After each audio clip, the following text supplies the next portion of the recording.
Alright. What's cracking, y'all? How the hell is everybody?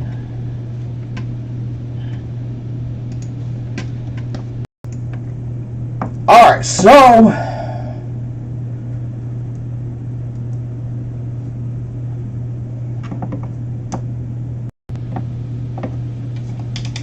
I'm on now. There we go. Alright. So let's get some up. Hold on now. What are we doing here? Come on. Alright, we are live. What is good, YouTube? Alright, so a little bit better than I expected. But we are back, and boy oh boy do we got a lot to talk about. First and foremost, fair warning. If you are using headphones, I do apologize, as I am going to be a little bit loud tonight. I am very, very passionate about this. We are not even going to waste any time. We are going to get right into it, as we got a couple of things to talk about tonight. And here's the deal. I'm not pulling any punches. I come on here, and you know what? Yeah, it's a hobby. Yeah, it's goofy at times, and all these certain things. But there are certain nights like tonight where you hear me get passionate. And I will admit, yes, I do get a little bit loud. But man, oh man, these three topics get me very, very passionate towards these three topics because of the validity of them and the fact of that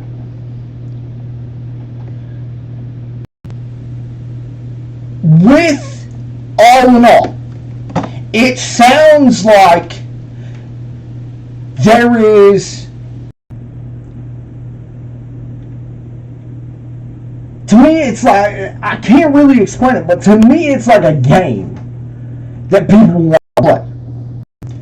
So straight up, right here, right now, if you are listening to this or watching this, fair warning if you are using headphones. I do apologize, just know I love you. Secondly, I am very, very passionate about these topics, and it is very, very rare that you will hear me get loud. But tonight has to be one of those nights. And no, I can't help myself because of what I heard earlier. It got me fired up. So straight up, I'm right here, right now, and I'm only gonna, and if I have to repeat this, I will. But very, very simply, say what you mean and mean what you say. If you have a take, come on here and say it. Don't beat around the bush. Don't him and haw, he and who, none of that. Very, very simply, if you have to say it with your chest. That is what I expect. Let's get into it. It is deadline day, and deadline day has come and gone. Let's get these soybeans in here, in this damn field, as the rest of our fields are planted. And we just gotta wait on Dougie to get on here and finish up his fields. Well, actually, no. We got one more field after this. I do apologize. I'm so hyped up right now. I am out of my mind. The point is, I'm starting with ERod. And I know how this is going to go. I've been in the game long enough that I know the little tricks and the little games that people are going to play to go ahead and spin my words and,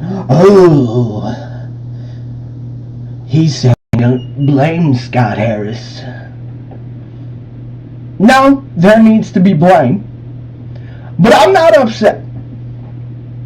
And I'll tell you why. Because I was not on YouTube when this happened.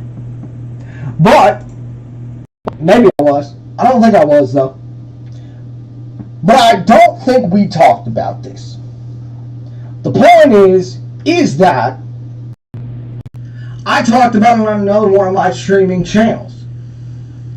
And I said that night of July 19th. I know we're all the way in August now, but let's go back a little bit. Baby steps. Here's the deal. On July 19th, Eduardo Rodriguez had comments. And I believe this was when they were playing the Royals. And sure enough, his comments spurred on the opinion that many Detroiters did not have. And here's the deal. As a Detroit fan, let me take you back to the year 2019. Remember how fun that year was? Remember that? Remember how all 4 of our pro teams were in a rebuild? Remember how fun that was? Now, again, I'm being ironic, but the entire point is that it leads right into this ERod topic. I'm always listening. I am always listening. I have headphones on from the time I get up to the time I go to bed. I have headphones on while I'm sleeping. I catch things that happen. And I make note of it. And a big part of it is why I'm able to come on here and do what I do. Now, July 19th. This is Eduardo Rodriguez's comment before the series with Kansas City. Quote, "The only thing I can do is go out and pitch. Just go out every 5 days and do my best to help the team win. I'm right here. I signed the contract with the Tigers to stay here and play here. Right now, I am here." Close quote. Now, that is when we really started talking about the market, and little did we know about how good the market was going to be. Now, I'm not saying that Scott Harris is blameless, because there is a ton of blame. However, it also does not mean that the agent is blameless. It also does not mean that the player is blameless.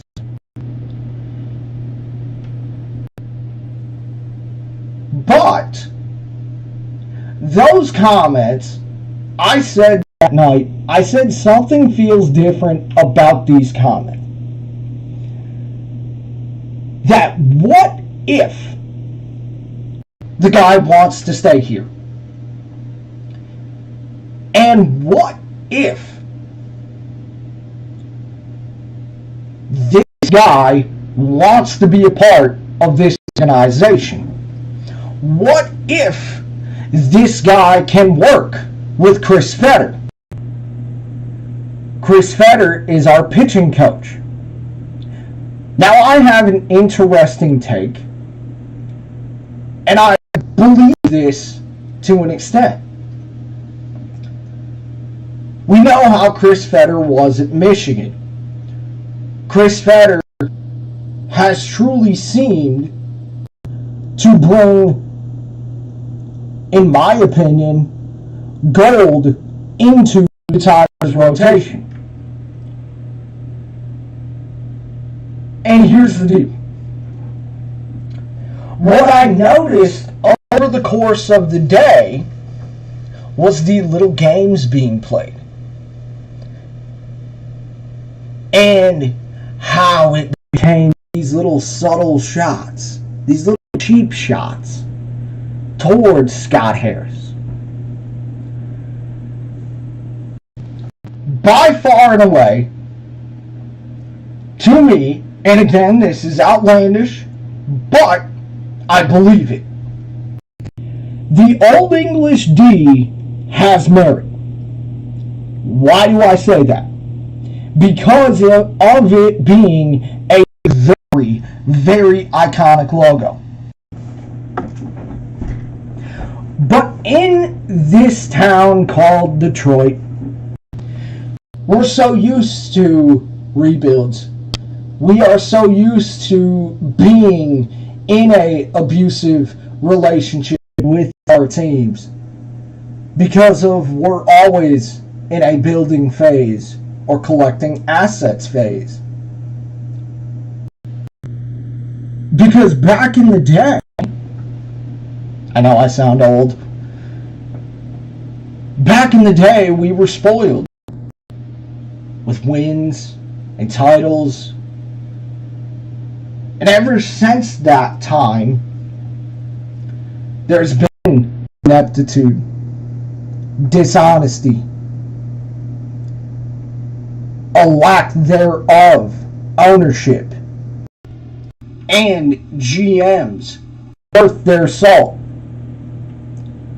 Every single person I know went wild, myself included, on the day we hired Scott Harris, Dan Campbell, and Brad Holmes.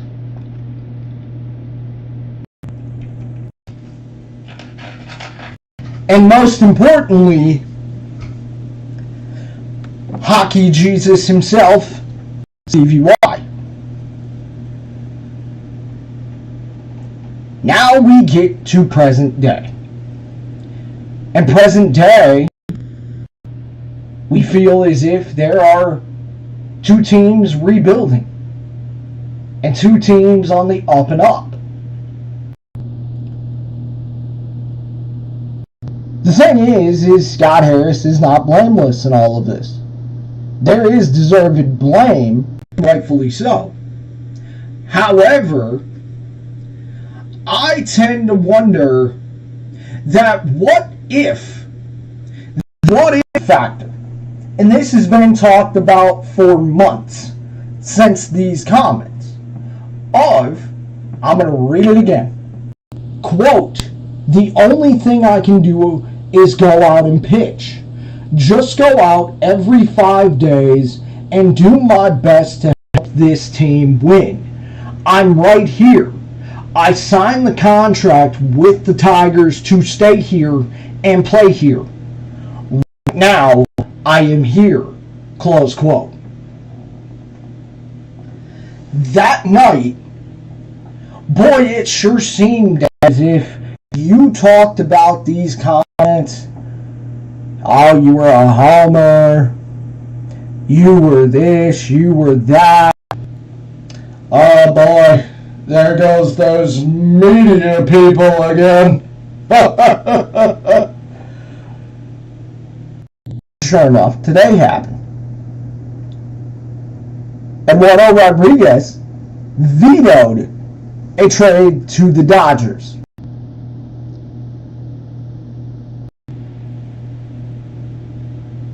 And what gets me, and what I can't get out of my head, is the fact of the what if factor.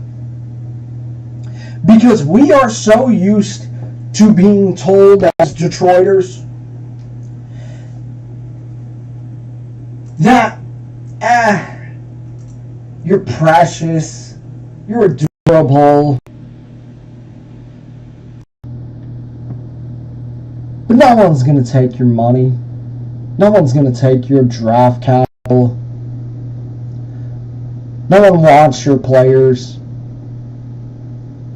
We're so used to all of those things. We're so used to hearing those things. But the ironic part of it all is that sure enough, it sure seems like, according to Scott Harris, that Eduardo Rodriguez wants to be here. And you know what I hate? And I mean hate. I hate the fact of that when somebody brings up the what if factor, that they're immediately torched. They're immediately laughed at. They're immediately told, don't think it has much to do with that. Evidently, it has a lot to do with it here. This comes by way of Bob Nightingale. And this plays right into the hand of what I am talking about. Detroit Tigers GM Scott Harris on Eduardo Rodriguez vetoing a deal with the Los Angeles Dodgers. Quote, we reached a deal he was not comfortable with. Close quote. Harris says Rodriguez is comfortable in Detroit, and it's possible they work out an extension to keep him. That also goes along with the people that I talk to that say Scott Harris is working on an extension. Let me lay in the plane. Straight up, where you at with it? See, when it comes to this, you have to be willing to give a take and stand by it.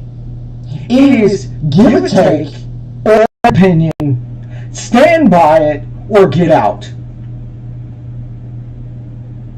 Very, very simple. I am in a phase where I'm at right now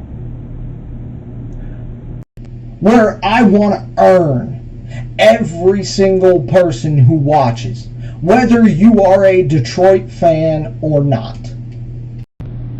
But I want to earn it. I don't want things handed to me. I bust my every single day to bring up the things that I do. But when I hear these little cheap shots and I hear the panic start hours and hours and hours before that deadline hits, that's when I lock in and I listen. Because what most people don't want to realize is that we tend to fall into a trap of the fact that we need to listen to person X on what they have to say. Now, it doesn't mean they're always right, and it doesn't mean they're always wrong. I get plenty enough wrong, but at least I'm willing enough to admit it. Straight up. Where you at? And I can't prove it. It's a real long shot, but I wonder how much Chris Fetter was involved in this. Because Chris Fetter may have went to Scott Harris and said, man, oh man, maybe maybe I can make this guy better. And maybe he can be a long-term solution to our rotation.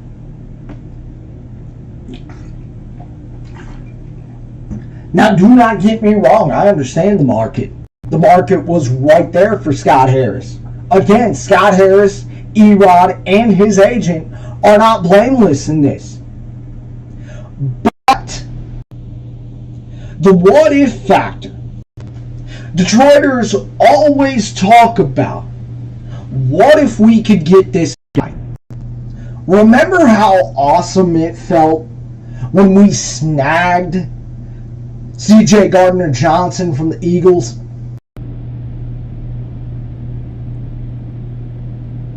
And he got to reunite with Aaron Glenn? What if that's the same case here? I have said it before and I will say it again. The biggest problem with this organization is development. Period. But when I look at it and I go back to these comments from July 19th, boy, it sure sounds like this guy is a little bit different. It sure sounds like this guy wants to be here. Because I hear hosts all over the place saying, he doesn't want to be here. Nobody likes it here.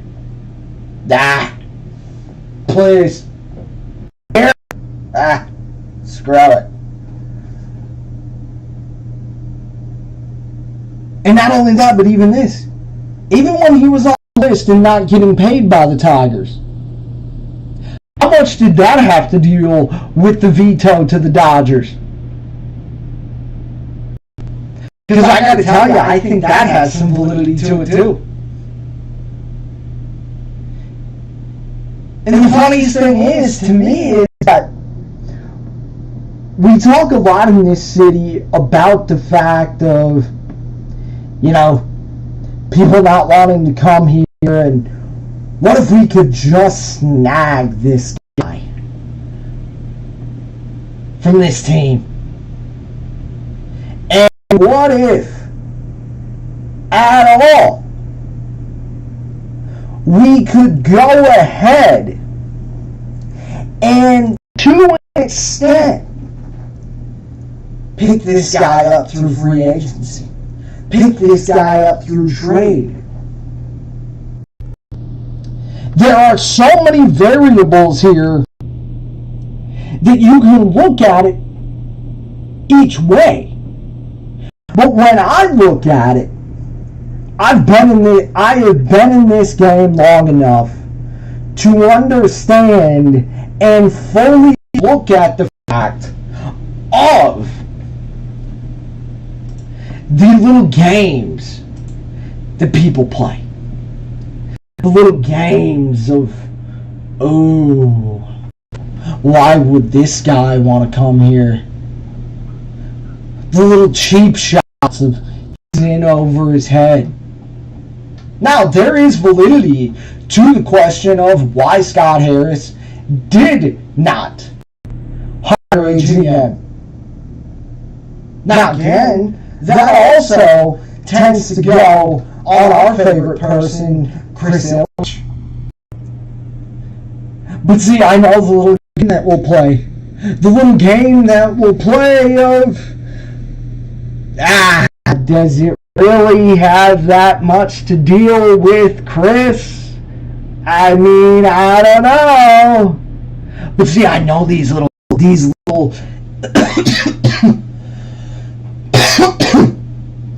these little games and these little cheap shots. And it's fine. If you want to take cheap shots, go right ahead. Deservedly so. But I'm not going to be the person to hop on here and immediately go right to the negative. Guys, that's what I do Because you know what that does? That gets you guys to call in and text in. Or even comment. That's why they do that. Then they say, hey, let's go to text. Hey, let's go to calls. Hey, let's do this topic real quick. And then 25 minutes later, they'll finally get to the positive. So when they start doing this little trick, that's when I start to listen. Because when you start to word things a certain way, when you start to put together the dots, even though it's all speculation, that's when people start to listen. And that's when people start to form an opinion.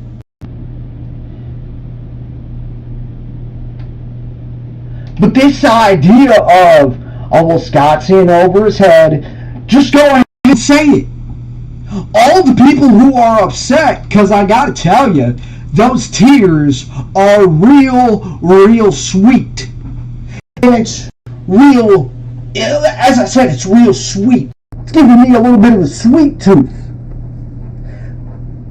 When they get to that point, and all the crying begins, and all the anger comes out, you know what else it is? It's also the fact that these teams have been rebuilding. The fans are frustrated. These fans are hungry for one of our teams to start winning. And very much so, when that team starts to win and they get to the destination that we believe they are going to get to, this entire city is going to latch onto that team. Period. But as far as the people who are upset, say it. I know what you want to say. I can hear it through the sound waves of all day. Is that, if at all, say it. You want to say this guy is Al Avila. And I know that gets people's blood boiling, but you know what? Say it. Hell yeah, I'm frustrated.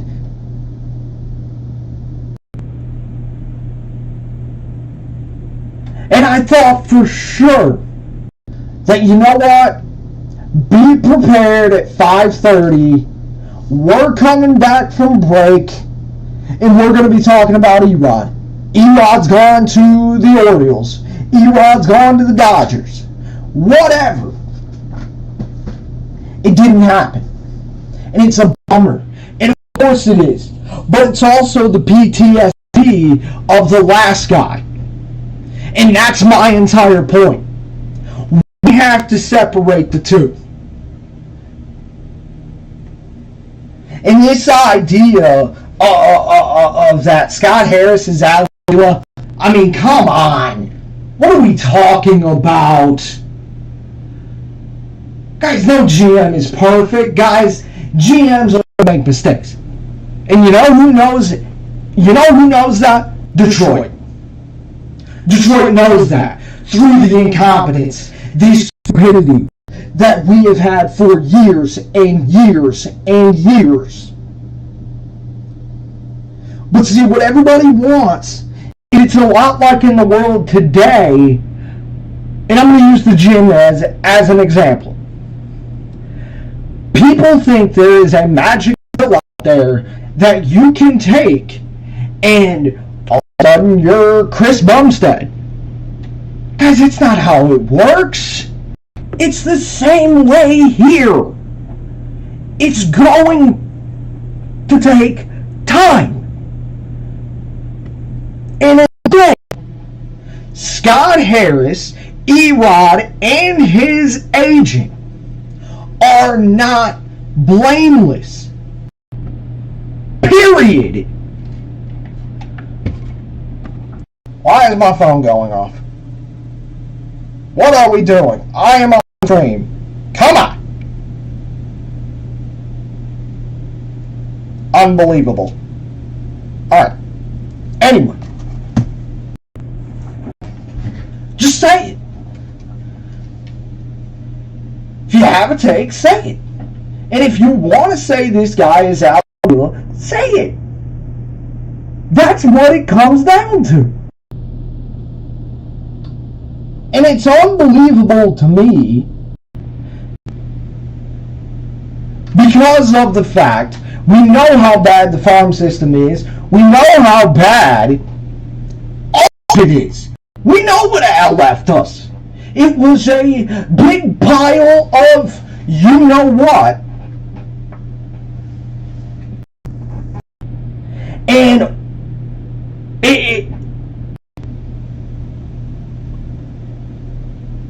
as far as the Phillies go, no, I'm not pissed. I'm not pissed about it. But again, with baseball, it's not like football. It's not like football to where we're going to see this guy in 2 years. We're not going to see this guy immediately. But his ETA is 25. So, depending on his development, we may see him in 24. But there are so many variables when when it comes to baseball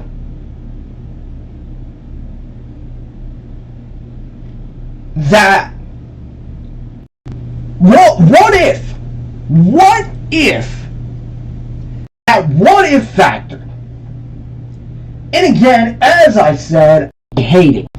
I hate the fact of that when people bring up the what if factor, they're immediately ostracized.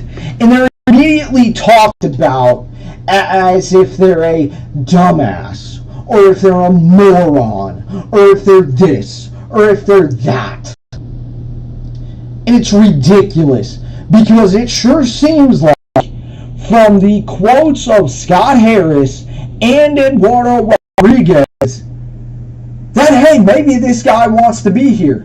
That just maybe the very thing that we all hope for as Detroit fans is that we want one of the guys that we sign in free agency, maybe it can even be two,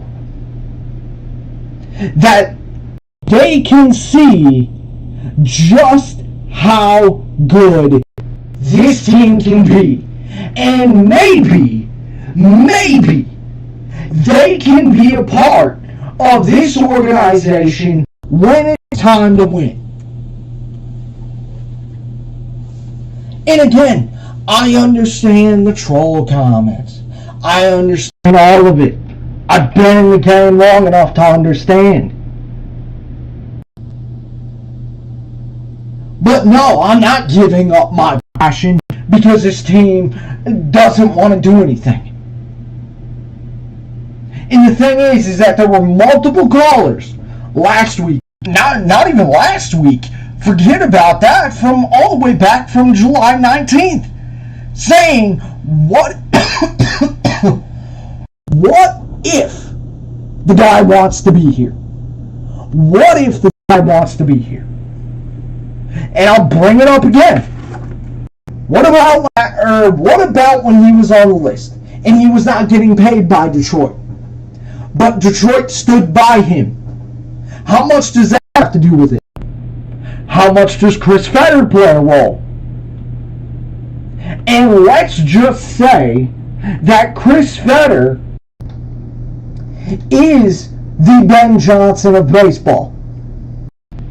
And what if he does make ERod better?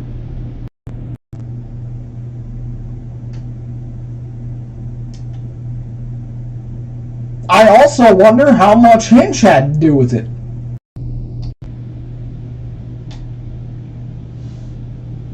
But I'm passionate about this. You don't get to... I don't like the fact of people taking the little cheap shots. Because my thing being is I'm not going to go the fan route. And if you were so smart, why aren't you in the chair? I'm not going to do that. That's not me. But what I hate is the fact is that every single person wanted to brush it off for months and wanted to feed into this little narrative and feed you this gruel of that immediately traded. Nope, he's got to be traded. Guys, I understand his value. I understand the value was there. I understand the market was there. Yes, that is a bad job by Scott Harris. Again, Scott Harris is not blameless in this. However, you do not get to go around and act as if this team is going to be fixed tomorrow. This team is not going to be fixed tomorrow.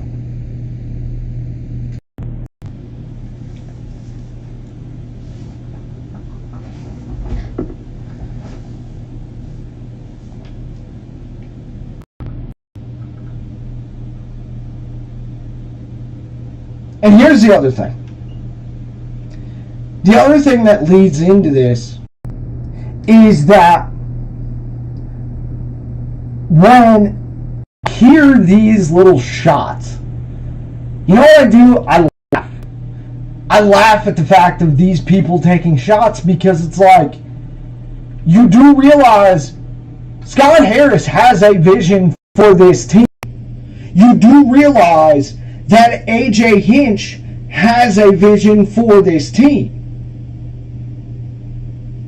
But this idea that after one trade deadline, we are immediately, even though it's been 8 months on the job, I don't even know if it's that. I want to say it's 8 months on the job.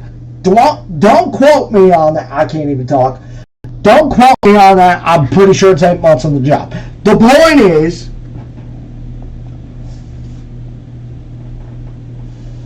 that very, very simply, AJ and Scott have a vision for this team. Period.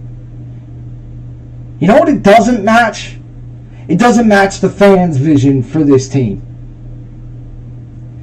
It's the same way with the Lions. And I will continue to say it. At some point or another, whether you are a fan or you work in the gig,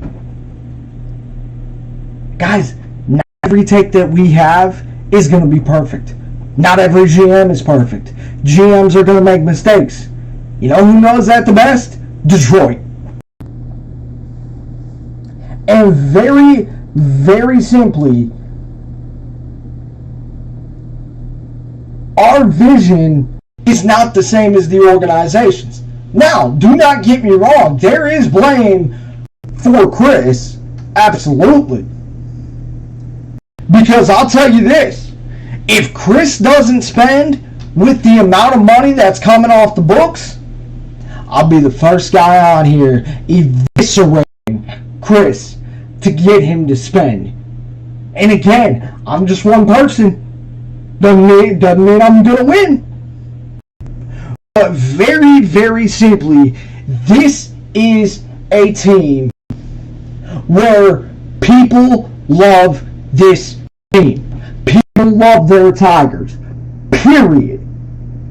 But this idea of 8 months on the job and he's already Al Avila, I'm sorry, but that's laughable. It's pathetic. And it's soft.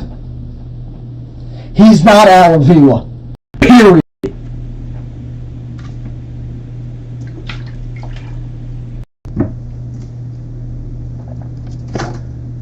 So straight up, if you want to say he's Al, say it.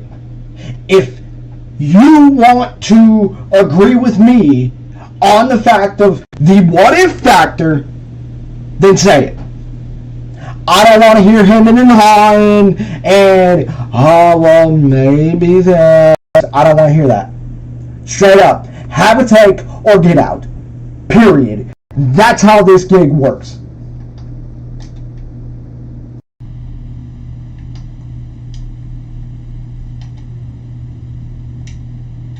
Alright. I gotta go find my damn truck. Okay. Let's switch gears over football. Because a lot of this thing and a lot of this Jared Goff thing, it leads right into Eduardo Rodriguez. And look, a lot of people are passionate about this year. A lot of people are excited for this season because they believe this team is going to be better. And they see the improvements that Matt Holmes and Dan Campbell have made. But here's the thing with Jamo. And this comes by way of Kyle Meinke. And it was 2 drop passes against air for Jameson Williams in his first padded practice. Then 0 for 3 on his 0 for 3 on one-on-ones red zone. Here is the deal. It is the ultimate something or nothing.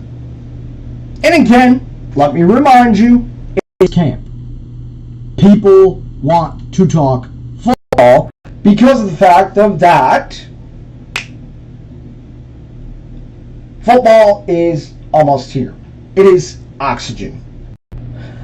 But there's one thing that I love most of all. And I mean that sarcastically. And that is the fact of when fans come up with the media narrative. Because I will just tell you right off the bat, I went and looked at the tweet of Kyle Meinke's. I went and looked at Brad Galley's page, Danny Rogers' page. You won't go at writers, but all of a sudden, we'll go with the media. The big bad media.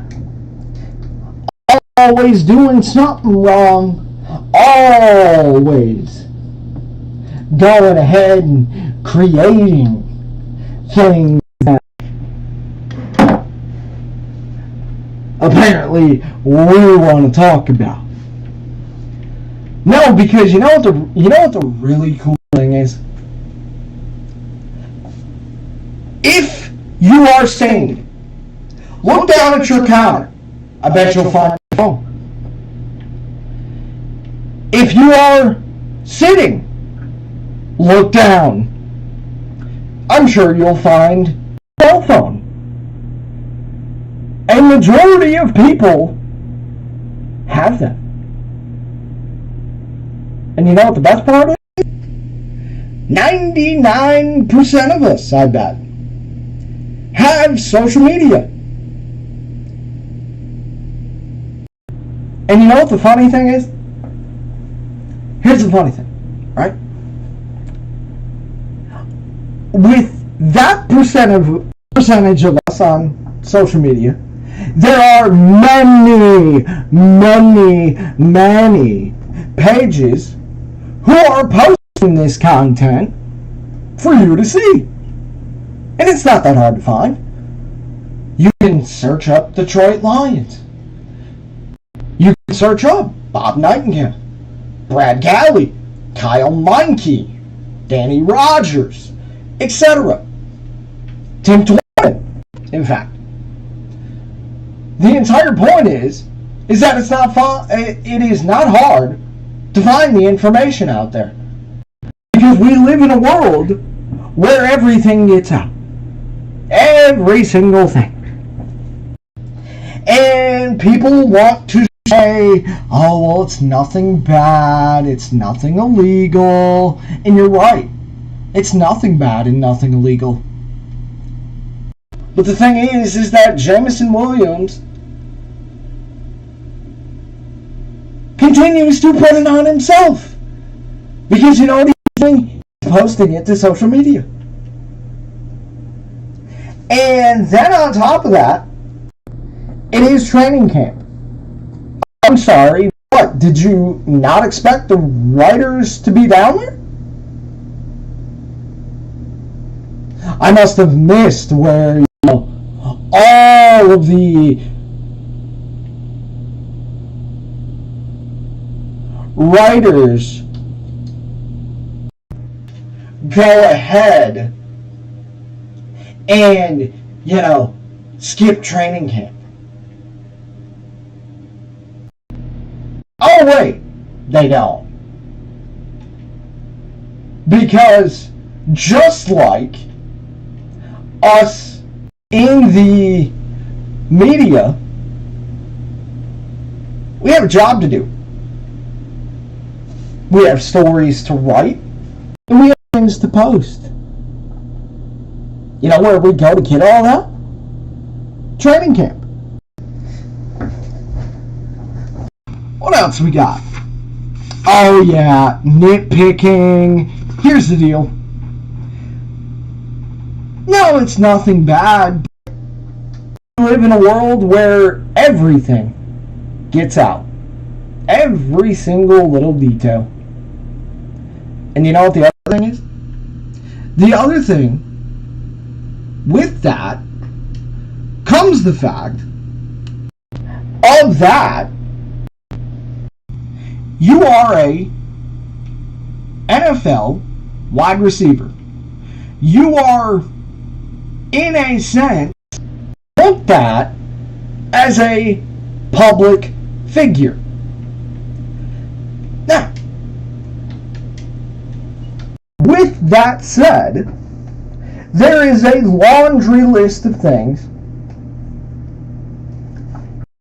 that we have seen Jamo do. The highest being the 6-game suspension. Here's the point. No, it's nothing illegal. But the entire point is it is, to me, it is putting such an expectation on Jameson Williams for week 7 that if this guy doesn't have, let's say 10 targets, 12 targets, 2 or 3 touchdowns, that the people who are already labeling this guy a problem and labeling this guy a bust is that they are going to be out in full force. And it's going to be, see, he's a bust. Well, no, that's not the case, because truly, he was not in training camp last year because of his injury. This is truly his first training camp. Now, what sucks is that this month is, in fact, the most important month for Jameson Williams. Because of the fact he has to get as much practice in before week 4. He cannot come back and practice with the team until week 4. He's not going to be in a game until week 7. And week 7, just to remind you, you are at Baltimore. And, oh boy, that is a game that I think, in a sense, to a lot of people, is going to be an important game. Not just because of Jared Goff's contract, not just because of where we want this team to go, but for Jameson Williams himself. Let me also remind you that many of us live in Detroit. Now, the handing out cash to kids on the east side,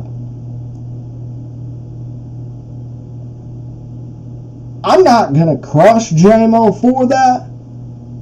But you know what? Don't post it on social media. Because you know what it takes? It takes one person to see, oh, damn, That's Jamo. Let's go see Jamo. And you know what they're going to think of? They're going to think of robbery. That's what they're going to think of.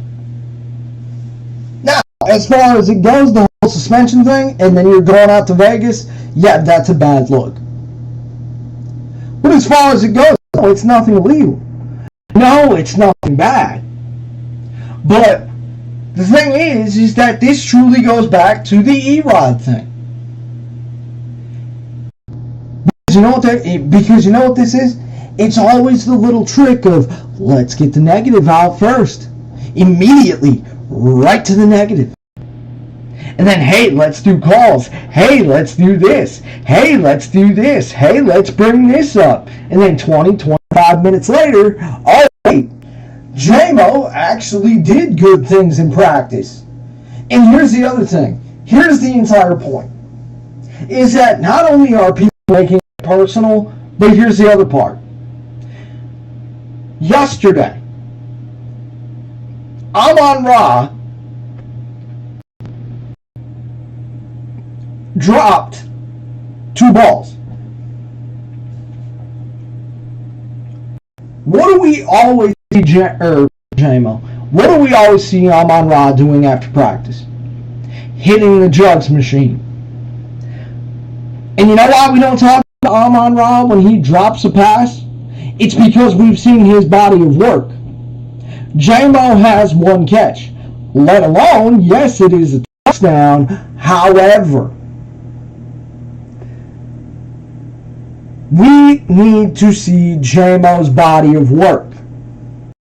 Because to me, Jamo can unlock everything this offense can be.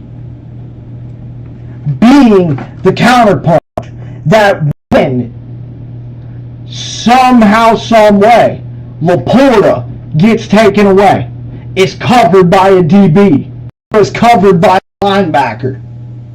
Jamo has the speed to get around the corner and get downfield. Now, people are going to bring up Goff and, oh, he can't throw the deep ball.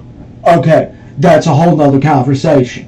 The entire point is that he is everything that. He is the final key to this offense. And as far as it goes, look, we've seen Khalif Raymond's body of work. We've seen Marvin Jones' body of work. We have not seen Jamo's. This is, and I'll tell you right now, this is by far and away one of your biggest headlines. I would probably say your 3rd or 4th biggest headline heading into the season of being, well, actually all season, of being, can Jamo win us over? This town wants to embrace Jamo. And the funny thing is that for all the people who want to say, oh, well, you're just making it up, we all want the same thing. We all want Jameson Williams to be a part of this team's success. That's what we want. It's the same thing with Eduardo Rodriguez. Now, let that marinate for a moment.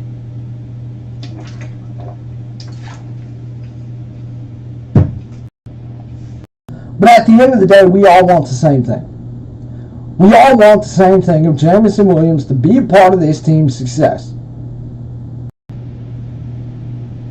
We ain't all bad. And Jared Goff. I keep hearing this come up